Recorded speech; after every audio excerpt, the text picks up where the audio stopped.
자, 이제 넷째 시간. 자, 이어서 일괄경매권입니다. 자, 자료 먼저 피시고요. 자, 127번입니다. 나대지의 저당권 설정. 127번이요. 자, 그리고 저당권 설정자 쪽에서 건물을 신축했습니다. 이러면 법정지상권이 안 되는 상황이에요. 법정지상권이 되려면은 저당권이 설정될 당시에 건물이 있었어야 되죠. 근데 지금은 저당권 설정 당시 건물이 없었던 거지. 나대지 상태였던 거예요. 나대지. 자, 그래서 나대지를 갑이 갖고 있었고, 그리고 나대지의 저당권이 설정되었고,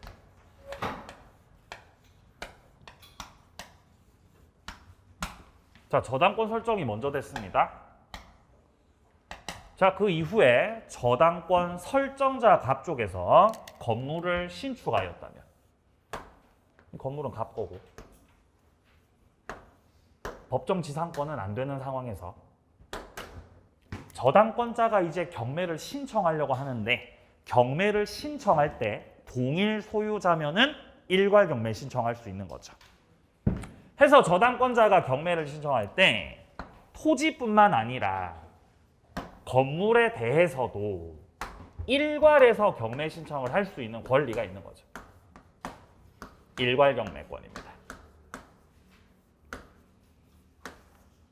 저당권자가 일괄경매를 해야만 됩니까? 일괄경매를 할 수 있습니까? 할 수 있는 거죠. 권리. 근데 이 저당은 건물 저당이다, 토지 저당이다. 토지 저당이죠. 일괄경매 신청을 했더라도 건물의 매각대금에 대해서는 우선 변제 못 받습니다. 우선 변제는 토지 매각대금에서만 받으셔야 됩니다. 한 가지 더.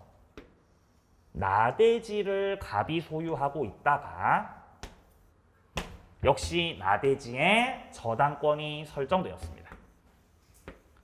그럼 역시 법정지상권은 안 되는 거고요. 자, 그리고 그 이후에 이 갑소유 나대지에 지상권자가 들어왔고, 지상권이 설정된 후 그 지상권자가 건물을 신축하였다. 건물 병거지. 그러면 저당권자가 토지 건물 일괄해서 경매 신청을 하려고 해도 지금은 할 수가 없는 거죠. 그런데 지상권자가 건물을 매각했고 그 건물을 저당권 설정자 갑이 매수했다면 토지 건물 소유자 같아졌죠. 이러면 일괄 경매 신청할 수 있다 없다? 있는 거다. 토지 건물 일괄 경매 신청이 가능하다는 거죠. 그래서 결론적으로 저당권이 설정될 당시에는 나대지 상태였다가 경매를 신청할 때 같은 사람이면은 일괄 경매가 가능한 겁니다. 127번은 나대지 저당권 설정 후에 저당권 설정자 쪽에서 건물을 축조했고 자신이 직접 소유하고 있었던 거죠. 그러면 일괄 경매 신청할 수 있다는 것이에요. 요게 지금 저 위에 거죠, 위에 거. 자, 근데 128번입니다. 나대지에 저당권 설정된 후 저당권 설정자 갑으로부터 용의권을 가진 자, 용의권 가진 자 병 말하는 거죠. 지상권자 병이 건물을 축조했고 그 이후에 저당권 설정자 갑이 건물의 소유권을 취득하셨다는 거죠. 지상권자로부터 건물을 사셨다는 거죠. 그럼 결국 이제 동일한 소유자가 되었기 때문에 저당권자가 경매 신청할 때 일괄 경매 신청 역시 할 수 있다.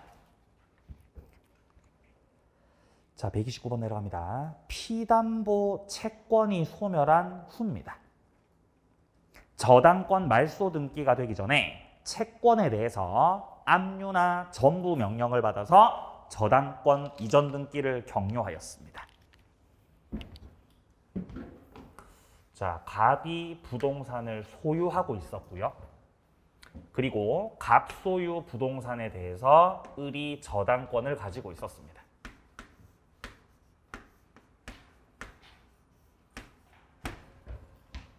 그럼 일단 저당권자로 등기가 되어 있고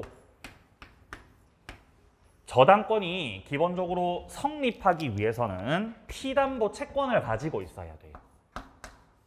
저당권자가 피담보 채권을 가지고 있었죠.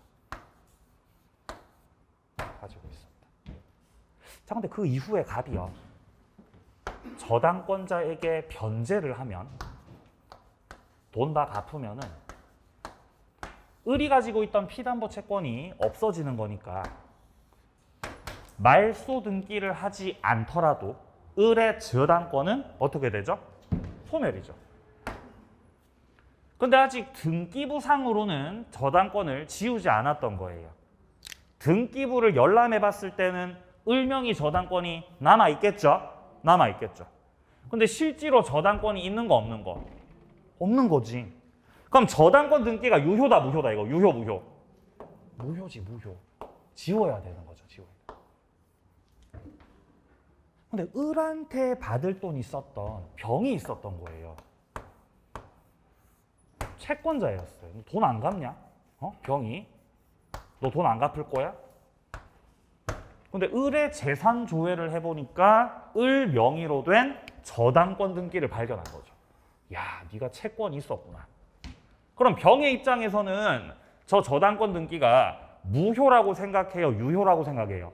병은 유효라고 생각할 수 있겠죠. 그래서 소송을 제기해서 피담보 채권 이전을 넘겨받는 확정 판결을 받아가지고 을 명의로 경료된 저당권 등기를 채권자 병이 이전 등기를 받았다는 겁니다. 그래서 채권자 병의 명의로 부기 등기 형태를 통해서 을 명의로 경료돼 있었던 저당권 이전 등기를 받으셨다는 거죠. 소재기해가지고. 이거는 병이 저당권 가지고 온 거예요? 그냥 껍데기 가지고 온 거예요? 껍데기 가지고 왔다는 거죠. 그럼 얘가 저당권 취득한다 못한다? 취득 못한다는 거지. 그러니까 이거 유효라고 무효라고? 무효라 그래야지 무효라고. 만약에 갑이 갑 쪽에서 변제를 하기 전에 병이 소재기 해가지고 이전 등기 가져왔다면은 저당권 가지고 오면서 채권도 가지고 왔겠죠. 근데 문제는 얘가 소재기 하기 전에 변제를 먼저 끝냈던 거죠. 먼저 변제를 했었기 때문에 이 저당은 이미 없는 저당이었고 병은 그냥 껍데기 가져오신 거다. 따라서 저당권 취득을 할 수 없다는 겁니다. 130번 내려갑니다. 저당권을 양도할 수도 있죠. 이때 양도할 때는 양도 당사자인 양도인하고 양수인 사이에서만 합의하시면 됩니다. 저당권 설정자나 물상 보증인과의 사이에서까지 합의를 꼭 해야 되냐? 그럴 필요 없습니다. 당사자끼리 합의해서 저당권 넘기면 된다는 겁니다. 갑이 건물을 가지고 있어요. 을이 저당권자예요.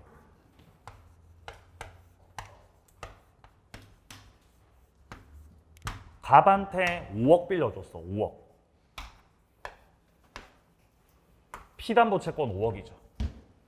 그리고 매달 이자 받고 있어요. 이자를 받고 있죠. 그럼 갑하고 을하고 통화할 때 누가 더 큰 소리 쳐요? 갑이 큰 소리 쳐? 을이 큰 소리 쳐? 누가 큰 소리 치죠? 을이 큰 소리 치죠. 이자 안 넣냐? 이러면서. 너 이자 안 넣을 거야? 너 이자 안 넣으면 어떡할 거야? 나 경매 신청해버릴 거야. 철저하게 얘가 갑이라고, 얘가. 에? 그러니까 이 건물주 같은 경우는 막 굽신굽신 하는 거죠. 막 이자 빨리 넣을게 이렇게 하면서. 그러니까 전화는 당당하게 전화하는 거, 을이 당당하게 전화한다고요. 그죠? 얘가 이제 훨씬 목소리 크죠. 근데 을이 자신이 가지고 있는 이 저당권을 다른 사람한테 이전시키겠다 이 말이에요. 저당권을 양도할 수 있습니까? 할 수 있죠. 양도할 수 있죠. 저당권을 병한테 양도하려면은 피담보 채권을 병한테 넘기고 부기 등기 형태를 통해서 저당권 이전 등기해야 되겠죠. 저당권을 이전시킬 때는 을하고 병 사이에서 합의해야 되는 거죠. 맞습니까? 여기서 갑이 전화해가지고 야, 왜 저당권 이전시켜? 저당권 이전하지 마 라고 딴지 걸 수 있겠습니까? 그냥 가만히 계셔야 돼요. 저당권은 을 거고 의 저당권을 다른 사람한테 넘길 때는 을하고 병끼리 합의만으로도 충분하다는 겁니다. 설정자 동의 있어야 돼. 동의 없어도 돼. 동의 필요 없어요. 동의는 받을 필요가 전혀 없다. 그죠? 예. 갑이 뭐라 그러면은 뭐 너 경매 당할래? 이렇게 하면 가만히 또 있다 보죠. 그죠? 가만히 있다 보는 거죠. 네, 웃자고 한 소리입니다. 웃자고. 예, 또 이렇게 또 하지 마시고요. 자, 그래서 지금 130번에서는 첫째 줄 중간에 나오는 것처럼 양도인하고 양수인 사이에서만 필요하다는 거죠. 설정자나 보증인의 합의는 필요 없다. 자, 131번 내려갑니다. 채무자의 채무액이 채권 최고액을 초과하고 있다. 근저당 지문이네요, 지금. 자, 이때 물상 보증인이나 제3취득자 쪽에서 변제할 때는 싹 다 안 갚아도 되죠? 뭐만 갚으면 돼요? 최고액 범위에서만. 네.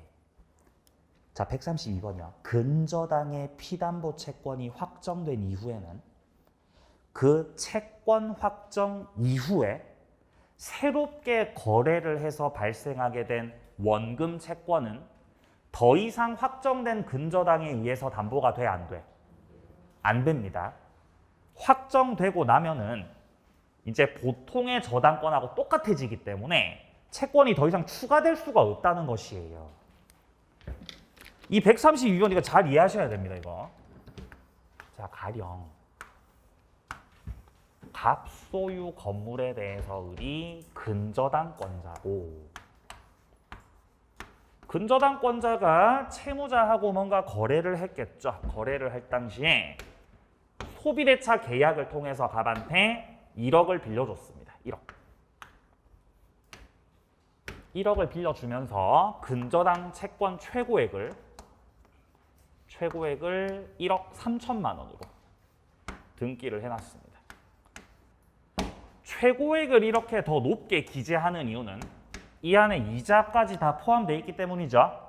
그리고 이 범위에서 우선 변제를 받을 수가 있습니다.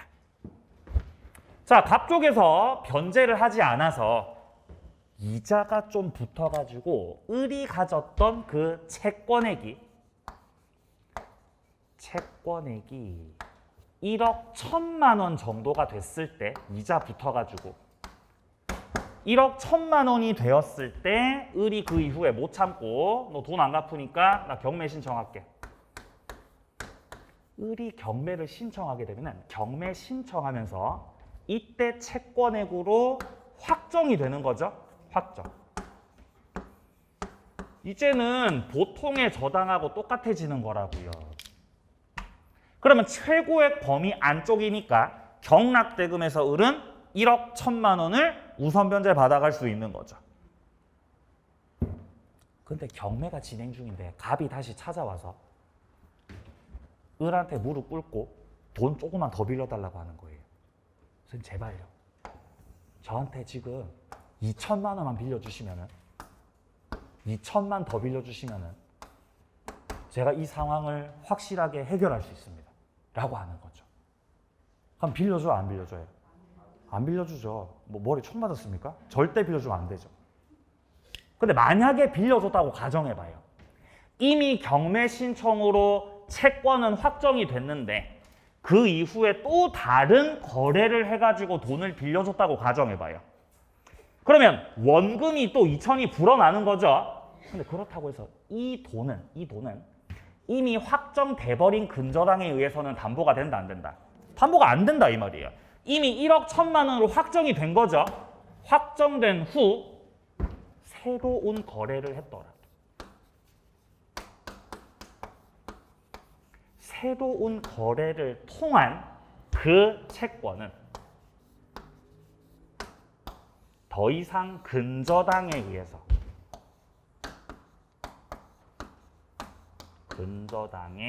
의해서 담보된다, 담보되지 않는다. 담보 안 된다고요. 그럼 을이 우선 변제 받을 때 1억 3천만 원을 받아, 1억 1천만 받아. 1억 1천만 받으시는 거예요. 아니 최고의 1억 3천인데요. 그 전에 확정됐잖아요. 담보되지 않는다.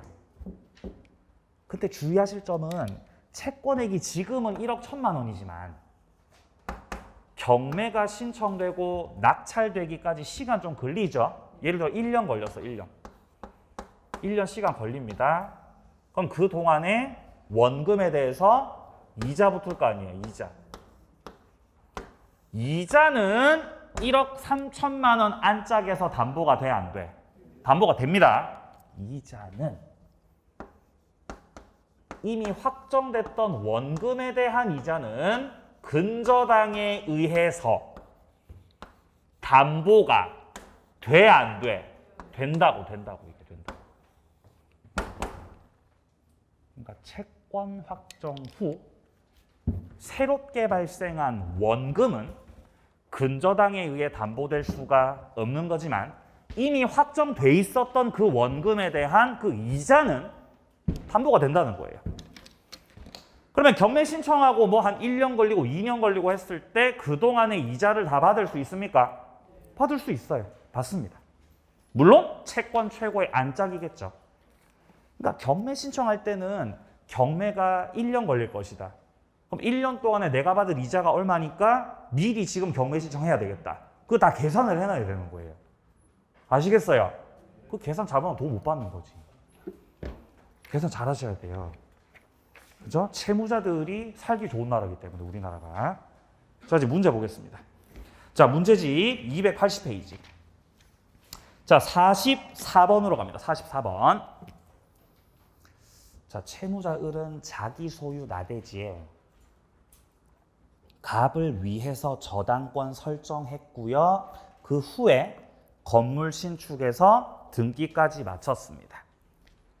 자, 그러면 일단 저당권자가 누구예요?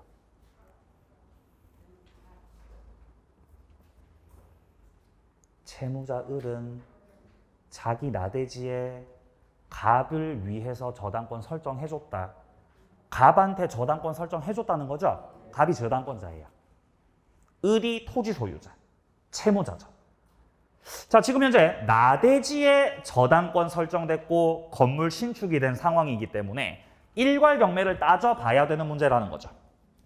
기억부터 저당권이 설정될 당시에는 건물이 없는 나대지였는데 저당권을 설정하고 나서 그 이후에 저당권 설정자 을 쪽에서 건물 신축했다. 동일인이다.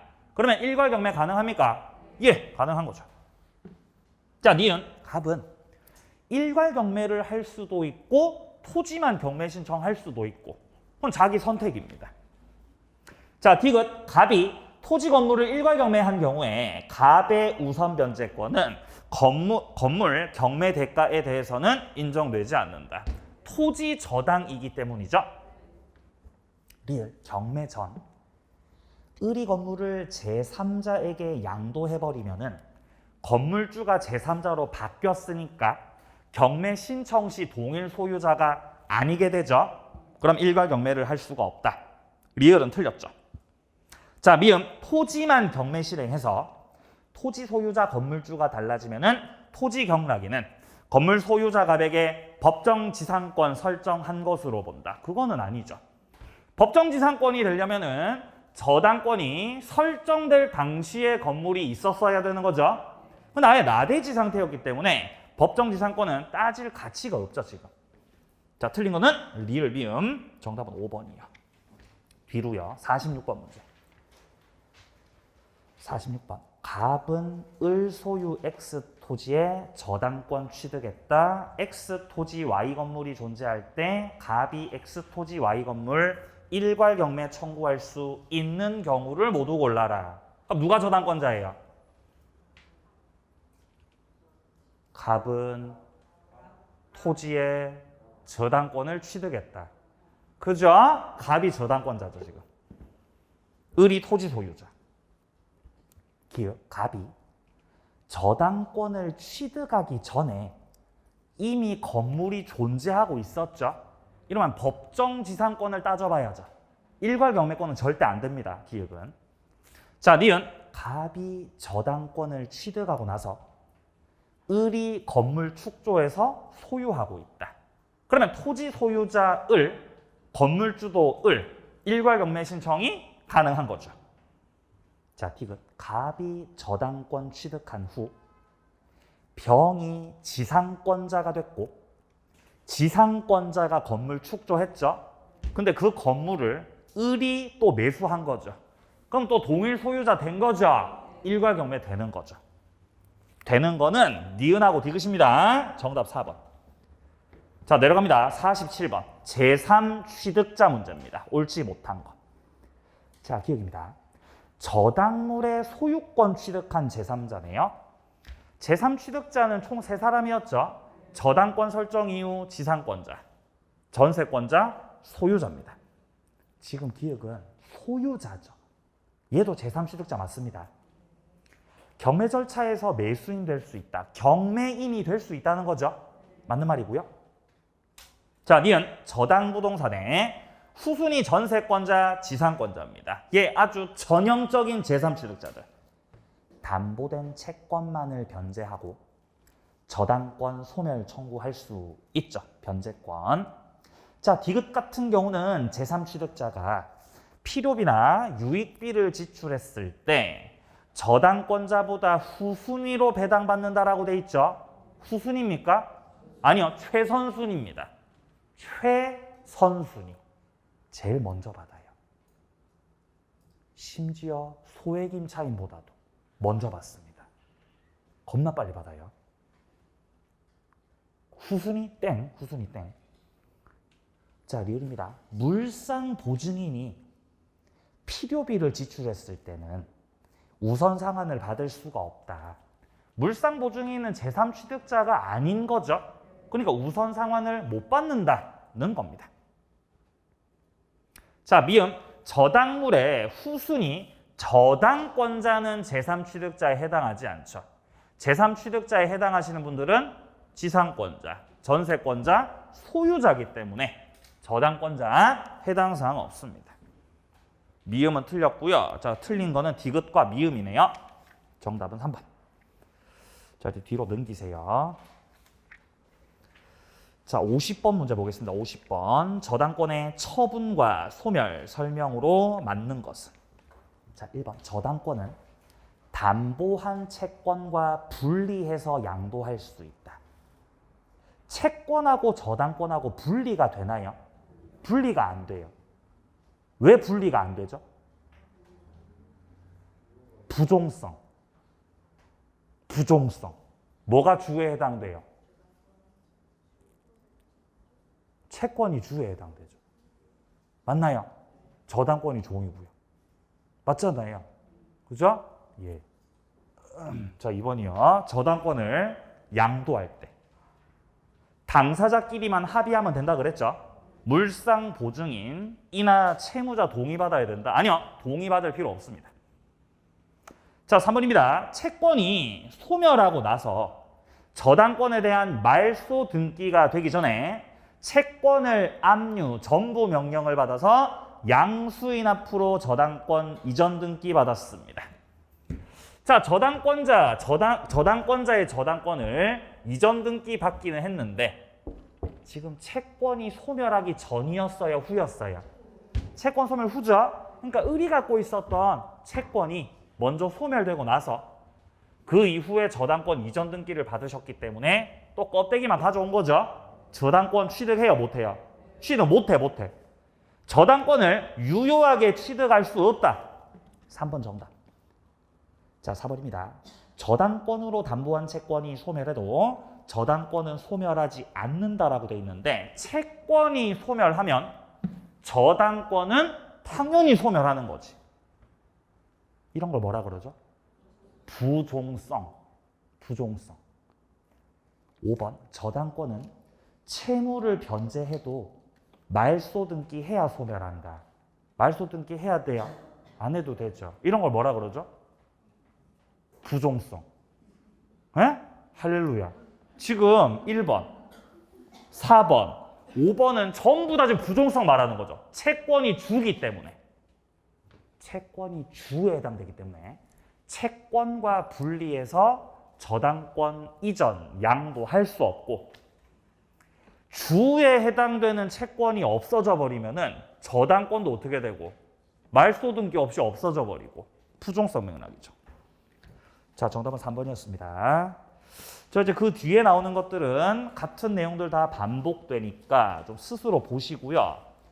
근저당 문제를 좀 봐보겠습니다. 자, 근저당 문제 291페이지로 옵니다. 291페이지. 근저당 보겠습니다. 62번 문제. 62번. 근저당권에서 채권 최고액 설명으로 옳지 못한 것은? 자, 1번 지문입니다. 근저당에서 말하는 채권의 최고액이라고 하는 거는 그 범위에서 우선 변제 받을 수 있다는 뜻입니다. 따라서 우선 변제 한도를 말하는 거지 책임의 한도가 아니죠. 맞는 말이에요. 2번 피담보 채권의 이자는 최고액 속에 포함된 거고요. 근데 3번에 실행 비용은 최고액에 포함되어 있지 않습니다. 실행 비용은 따로 받아요. 실행 비용은 따로 받는다. 따로. 예. 자, 4번 채무자의 채무액이 채권 최고액을 초과하는 경우 물상 보증인이나 그리고 제3취득자도 마찬가지였죠. 다 갚아야 돼. 최고액만 갚으면 돼. 최고액만 갚으면 되죠. 전액 변제가 아닙니다. 4번 틀렸죠. 여기서 전액을 변제해야 되는 거는 채무자가 그렇죠. 채무자는 다 갚아야 돼요. 4번 정답이고요. 자, 5번 근저당권의 채권액이 최고액을 상회하고 있습니다. 초과했죠. 이때 근저당권자와 채무자 겸 근저당권 설정자 사이에서는 채권 전액 변제가 있을 때까지 근저당 효력이 잔존 채무에 미친다. 그러니까 채무자 쪽에서 채무 전액을 다 갚으셔야 됩니다. 그 전까지는 근저당의 효력이 존재합니다. 이 말이죠. 정답 4번 내려갑니다. 63번이요. 자, 채무액 확정입니다. 옳지 못한 거. 1번. 근저당권의 피담보 채권이 확정됐어요. 채권이 확정되고 확정 이후에 새로운 거래 관계에서 발생한 채권이죠. 원금이 늘어나는 거죠. 이거는 더 이상 담보돼야 안 돼요. 담보 안 된다고. 확정 후에는 뭐는 담보가 되지만 그렇죠. 이자는 담보가 되지. 이자는. 근데 새로운 채권은 담보 안 되죠. 예. 2번 근저당권자가 스스로 경매 신청을 했을 때 자기가 직접 경매 신청했을 때는 그 경매 신청한 근저당권자의 채권액은 경매 신청 시 확정. 자, 비교해서 3번에서 후순위 담보권자가 경매를 신청했을 때는 경매 신청 시 확정이 아니죠. 경락대금 완납시가 되겠습니다. 매각대금 완납한 때. 자, 4번입니다. 근저당권자가 피담보 채무 불이행을 이유로 경매 신청을 하고 나서 새로운 거래 관계에서 발생한 원본 채권입니다. 이거 지금 1번 지문에서 말하는 거하고 똑같은 거 물어보고 있는 거죠. 지금 4번 지문에서요. 경매 신청을 했지 않습니까? 그러면 채권이 확정된 후라는 거죠. 채권 확정 후. 확정되고 나서 새로 또 거래했고 원본 채권이 생긴 거죠. 근저당에 의해 담보가 돼요? 담보가 안 돼요? 담보가 안 되는데요. 4번 정답. 자, 5번입니다. 기본계약인 당좌대월 계약에서 발생한 채무를 담보하기 위한 근저당권은 결산기가 도래한 이후 발행된 약속 엄상의 채권 담보하지 않은 또 똑같은 말하고 있죠 지금. 자, 둘째 줄에 결산기가 도래한 이후라는 것도 채권 확정 후를 말하는 거예요. 채권 확정 후에 새롭게 발행된 어음상의 또 채권이죠. 담보가 돼요? 담보가 안 돼요? 담보가 안 되는 거예요. 지금 1번 지문, 4번 지문, 5번 지문 똑같은 거 물어보고 있는 거예요. 이걸 다르다고 느끼면 안 되지. 자, 4번 정답입니다. 뒤로. 64번 문제. 근저당에 있어서 피담보 채권이 확정되는 시기가 아닌 것을 묻고 있습니다. 1번 근저당권 설정 계약을 해지한 때, 이게 바로 기본 계약 해지하는 거죠. 2번 결상기 도래, 3번 경매를 신청했을 때, 4번 기간이 다 끝났을 때. 이것들은 전부 다 채권 확정 시점 맞습니다. 근데 5번은 후순위 저당권자가 경매 신청했죠? 이때는 확정이 안 되지. 그 이후 경락대금이 완납이 되고 경매 끝날 때 확정되는 겁니다. 5번이 정답됩니다. 자, 사례 형태로 된 문제 한 개 풀겠습니다. 67번 문제예요. 채권자 갑은 채무자 을과 최고액 7천만 원으로 채권 담보하기 위해서 물상 보증인 정이 소유하는 X 토지 근저당을 설정받았다. 자, 그러면 근저당권자 누구예요, 지금? 갑은 최고액 7천으로 근저당을 설정받았다. 예? 누가 근저당권자예요? 갑이지, 갑 지금. 근데 지금 채무자는 을입니다, 을. 돈 빌려간 사람이 을이고, 얘가 을이고, 얘 지금 채무자 을. 헷갈리는데, 자, 채무자 을이고, 그리고 근저당을 취득한 자는 갑입니다, 지금. 얘가 채권자겠죠, 근저당. 자, 일단 지금 채권 최고액을 7천으로 합니다. 채권 최고액이 7천. 자, 근데 지금 첫째 줄 오른쪽에 보시면은 물상 보증인 정이 소유하는 토지에 근저당 설정받은 거죠. 그러니까 돈을 빌려간 건 을이었지만 담보 제공은 지금 정이 했다는 뜻이죠. 정이 지금 물상 보증인이라는 거예요. 물상 보증인 쪽에서 토지를 담보로 제공하신 거죠. 요렇게. 그럼 요렇게 이제 근저당 설정 계약을 하신 겁니다, 지금. 요렇게.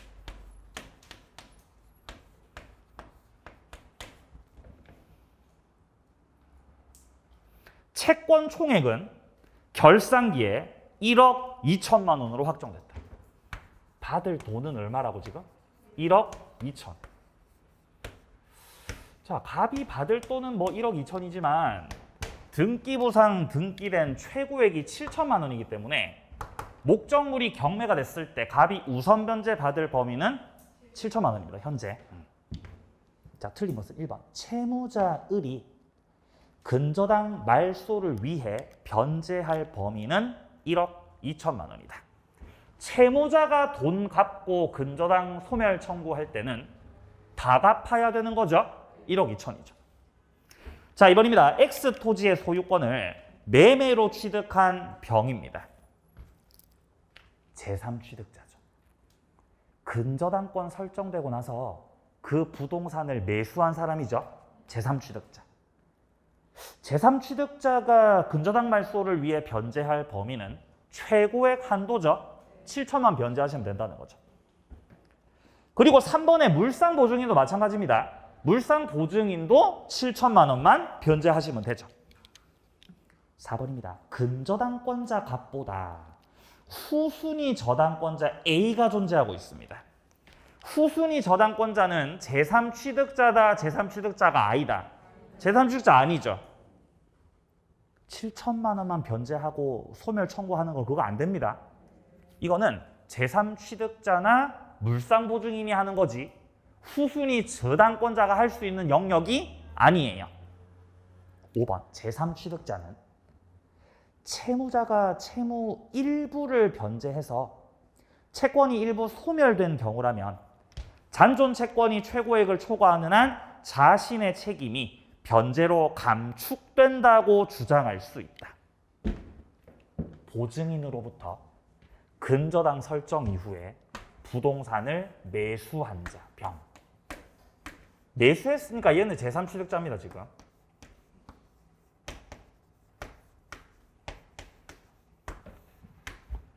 제3취득자가 근저당권자한테 변제할 때 얼마만 갚으면 된다고요? 7천만 원만 갚으면 되잖아요. 맞나요? 예, 예. 근데 을은 얼마 갚아야 돼요? 1억 이상 다 갚아야지. 근데 여기서 을이 선생님 살려주세요. 네? 살려주세요. 일단 제가 급한 대로 일단 선생님 2천만 원 갚겠습니다. 2천만 원. 2천을 변제한 거예요. 그럼 갑의 채권액이 1억 2천에서 얼마가 돼요? 1억이 되는 거지. 상황 이해되세요? 이런 상황에서 제3취득자가 변제할 때 야, 을이 2천만 원 갚았으니까 나 5천만 갚을게. 가 되겠습니까? 안 돼요. 여전히 채권액이 최고액을 초과하고 있는 상황이죠? 그럼 얘는 5천만 갚아야 돼? 7천 갚아야 돼? 7천 갚아야지. 7천 지금. 제 말 이해되시죠? 그거 말하는 거예요. 채권이 일부가 소멸됐을 때 그 잔존 채권 1억이 여전히 최고액을 초과하고 있다고요. 그러면 자신의 책임이 감축되냐? 아니요. 너는 여전히 7천 갚아야지. 초과 중이니까 5번 정답이었습니다. 공동저당 문제로 좀 가볼게요. 자, 페이지 297페이지로 74번 문제. 자, 갑은 을에 대한 3억 채권을 담보하기 위해서 을 소유 X 토지와 Y 건물의 1번 공동저당권을 취득했다. 자, 우리가 이 공동저당 문제를 만났을 때는요, 일단 크게 경우의 수가 두 가지예요. 공동저당에 있어서 경우의 수는 두 가지다. 공동저당. 공동저당의 첫 번째 경우의 수는 문제가 출제가 될 때 유형은 첫 번째 유형. 1유형. 저당물이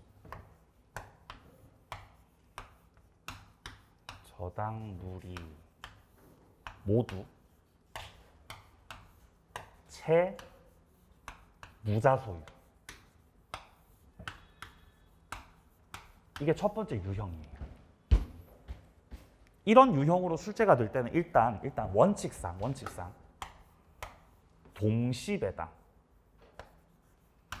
동시배당이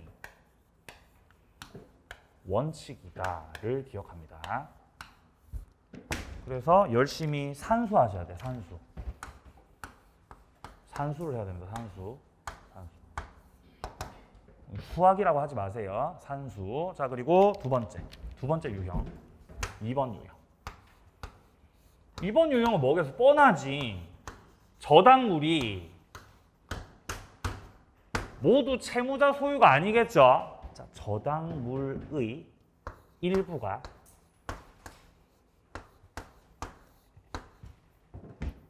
보증인 소유.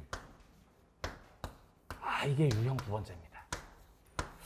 보증인 쪽에서 저당물 소유자라고 한다면은 이때는 동시배당을 받아가면 안 돼요. 이때는 어떻게 해야 되냐면은 채무자 부동산에서 먼저 배당이에요.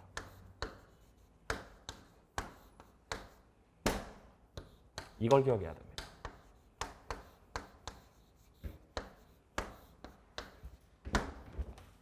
이 두 가지 큰 틀 안에서 결국 움직여요. 공동저당은.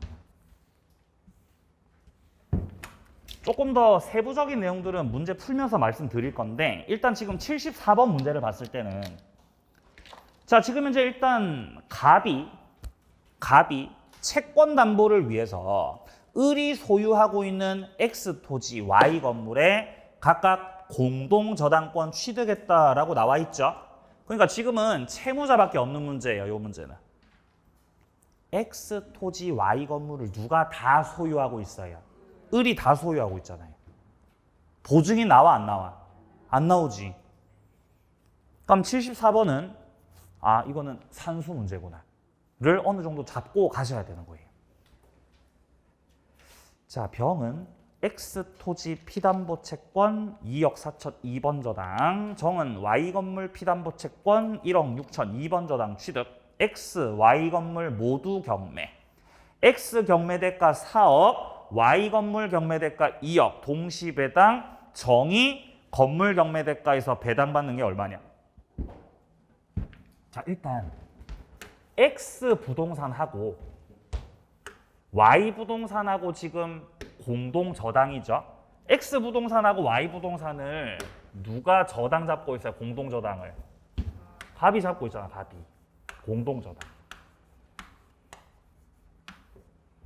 채권 얼마죠? 3억이죠. 근데 X 부동산, Y 부동산이 싹 다 누구 거죠? 을 거. 둘 다 채무자 을 거. 둘 다 채무자 을 거예요. 그러니까 공동저당권자가 배당 받아갈 때 동시 배당 받아가야 돼요. 안분 배당을 산수로 하셔야 되는 거지. X 부동산에 지금 후순위 담보권자가 있죠. 병 맞습니까? 병? 채권액 얼마예요? 2억 4천? 2억 4천. Y 부동산에 정이 있죠. 얼마예요? 1억 6천. 자, 동시에 경매가 되었고 X 부동산은 4억의 매각 맞나요? Y는요? 2억의 매각 됐다. 얘는 얼마 받아갈 수 있냐? 얘는 얼마 받아갈 수 있냐? 그럼 공동저당권자가 Y 부동산에 대해서 받아가는 돈은 자신의 채권액 3억에서 안분배당을 받아야 되니까 그에 따른 비율을 곱해야 되지 않겠습니까? 그러니까 분모에 들어가는 게 부동산의 합이죠. 합이 지금 6억이죠? 합쳤을 때 6억. 거기서 Y 부동산이 차지하는 비율을 곱하는 거니까 2억. 하게 되면은 얼마예요? 네? 1억이죠? 이렇게 뭐 힘들어 보이죠? 네? 아니 산수죠.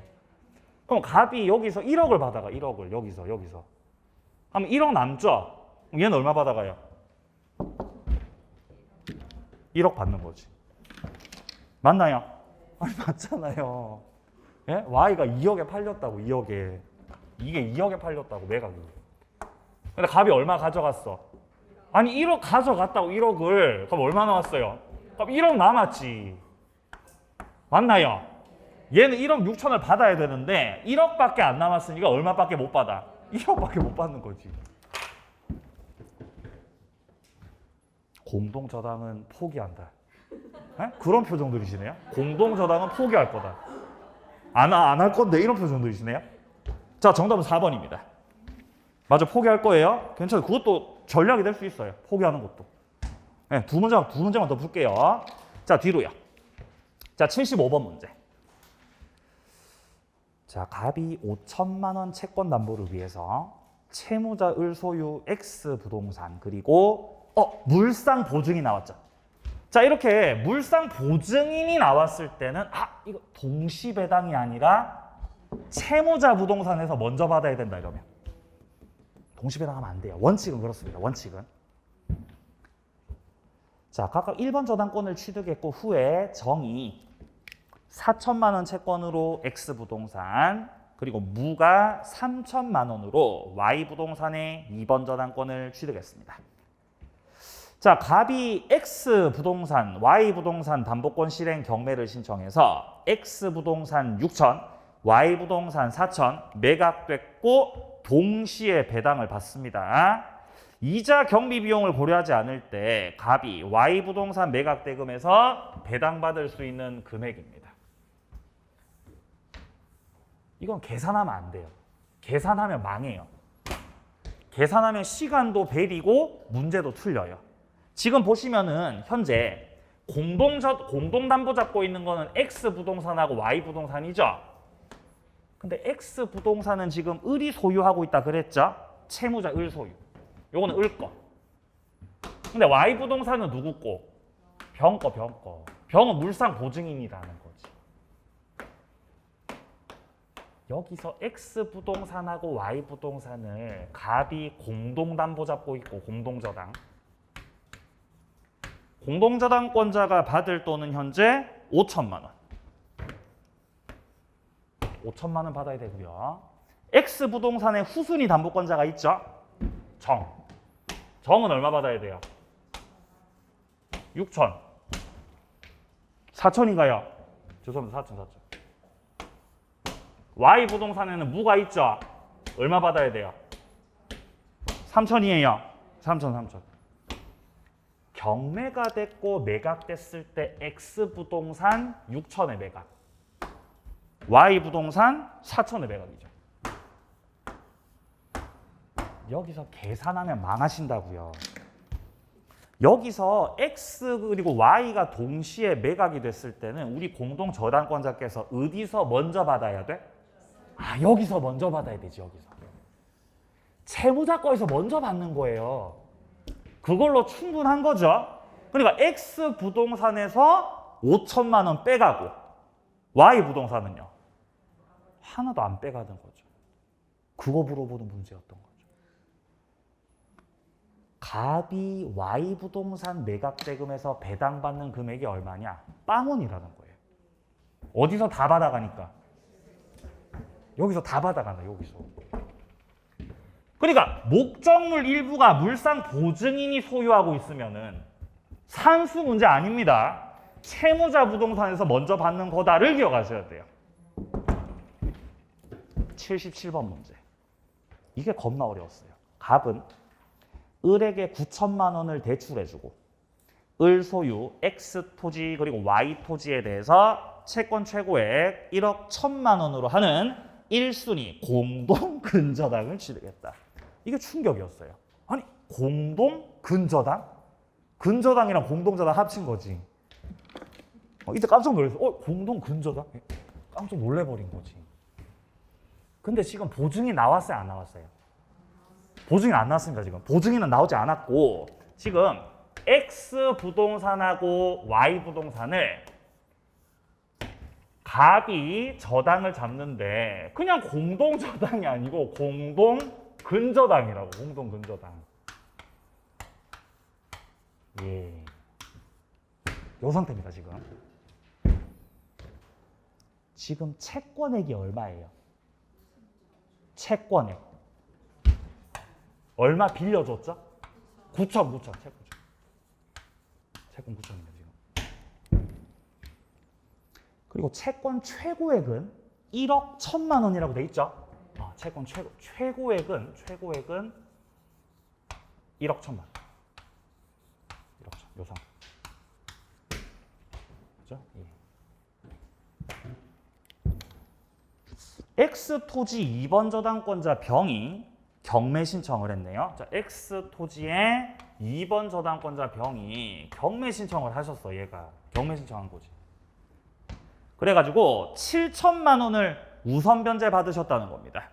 우선 변제를 공동 근저당권자가 받으셨다 이 말이에요. 얼마를 받으셨다고요? 7천만 원을. 갑이 받을 수 있는 채권액이 아무리 불어나더라도 결국 최종적으로 우선 변제 행사할 수 있는 거는 얼마 한도예요? 요 한도죠. 이게 우선 변제 한도죠. 우선 변제 한도. 이게 우선 변제 한도였던 거지. 근데 갑은 일단 X 부동산에서 우선 변제 얼마 받았어? 7천만 원 받았어. X 부동산에서 7천만 원. 우선 변제.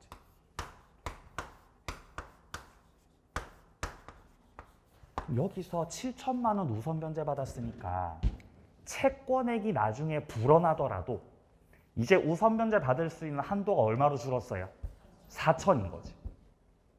이해되세요? 1억 1천 한도니까. 이후에 Y 토지 2번 저당권자 정이 또 경매 신청했네요. 얘가 또 정이 경매 신청했고 그리고 그 Y 토지가 3억에 낙찰됐어. 3억에. 이야, 비싸네요. 3억에 낙찰. 자, 3억에 낙찰이 됐고 갑의 채권액은 경매 신청 시는 6천만 원이었는데 매각대금 완납할 때는 9천만 원이었습니다. 그러면 결론적으로 갑이 받아야 될 돈은 갑이 스스로 경매 신청을 했던 게 아니었고 다른 후순위 담보권자가 경매 신청했던 거죠. 얘가 경매 신청할 당시만 해도 갑의 채권이 얼마였는데요? 6천이었는데 매각대금 완납할 때는 얼마로 불어나 있었다? 9천으로. 그럼 갑은 6천 받을 권리가 있어요? 9천 받을 권리가 있어요? 9천을 받을 권리가 있는 거지. 9천만 원으로 갑의 채권은 확정된 거예요. 근데 갑의 채권이 현재 9천만 원이라고 하더라도 결국 우선 변제 받는 건 최고의 한도죠. 그리고 X부동산에서 7천만 원 우선 변제 받았죠. 그러면 남아있는 거는 우선 변제 받을 게 얼마밖에 없어요? 그게 4천밖에 없다는 거예요. 정답이 3번이었던 거예요. 우선 변제 한도 1억 1천 문제였습니다. 네, 우리를 헷갈리게 만들고 있었지만 정답은 3번이었습니다. 자, 여기까지 저당권 파트까지 마무리하고요. 계약법서부터는 또 다음 주에 건강한 모습으로 또 진행해 나가도록 하겠습니다. 수고하셨습니다.